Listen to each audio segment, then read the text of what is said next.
నమస్తే అందరికీ welcome to HD vlogs 9848. ఇప్పుడే సబ్స్క్రైబ్ చేసుకోండి. ఈ మధ్య కాలంలో చాలామంది బరువు తగ్గడానికి ప్రయత్నిస్తున్నారు. అందులో వచ్చేసి సొరకాయ అయితే చాలా బాగా ఉపయోగపడుతుంది. సొరకాయని కుర్మా చేసుకుంటే ఎంత బాగుంటుందో ఎప్పుడైనా ట్రై చేశారా? ట్రై చేయకపోతే ఇప్పుడు ట్రై చేయండి.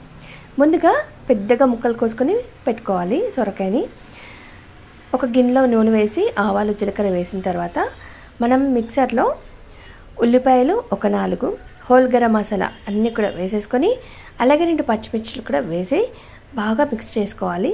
చేసిన తర్వాత ఇప్పుడైతే మనము ఆవాలు జీలకర్ర వేసుకొని ఆయిల్ అయితే హీట్ చేసుకున్నాం కదా, ఇందులోకి అల్లం వెల్లుల్లిపాయ వేసుకున్న తర్వాత ఇలా కదుపుకోవాలి. అలాగే ముద్దలాగా ఉంటే తినేటప్పుడు అక్కడక్కడ తగిలితే టేస్ట్ మనకు అంతగా బాగుండదు. అందుకని చెప్పేసి ఇలా స్ప్రెడ్ చేసేస్తే చాలా సూపర్గా ఉంటుంది, పర్ఫెక్ట్గా ఉంటుంది.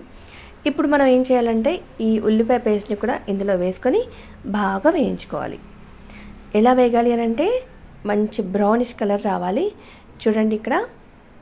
ఇప్పుడు సొరకాయ ముక్కలు కూడా మనం వేసేయాలి. వేసిన తర్వాత చాలాసేపు మనము మగ్గించుకోవాలి. మగ్గించిన తర్వాత కొంచెం వాటర్ అనేది బయటకు వస్తుంది. అప్పుడు మనం తగినంతగా సాల్ట్ వేయాలి. సాల్ట్ వేసిన తర్వాత చూడండి ఇలా వాటర్ అనేది వస్తాయి బయటికి. వచ్చిన తర్వాత ఒక్కసారి మూత పెట్టుకొని మనం ఉంచేసుకోవాలి. ఉంచిన తర్వాత కారం కూడా వేసుకోవాలి. మీ దగ్గర ఉంటే మీరు కుడుక పొడి కూడా యాడ్ చేసుకోవచ్చు. అలాగే ఇందులో మెంతి కూడా యాడ్ చేయాలండి. నా దగ్గర మెంతి లేదు, అందుకే నేను వేయలేదు. కొత్తిమీరని మనం ఇందులో వేసుకోవాలి. ఇందాక మనం మిక్స్ చేసిన మిక్సర్ ఉంటుంది కదా, అందులో కొన్ని వాటర్ వేసేసి ఇందులో కలిపేసుకొని వేసేసుకోవడమే. అంతే, సింపుల్. చపాతీలోకి చాలా బాగుంటుంది.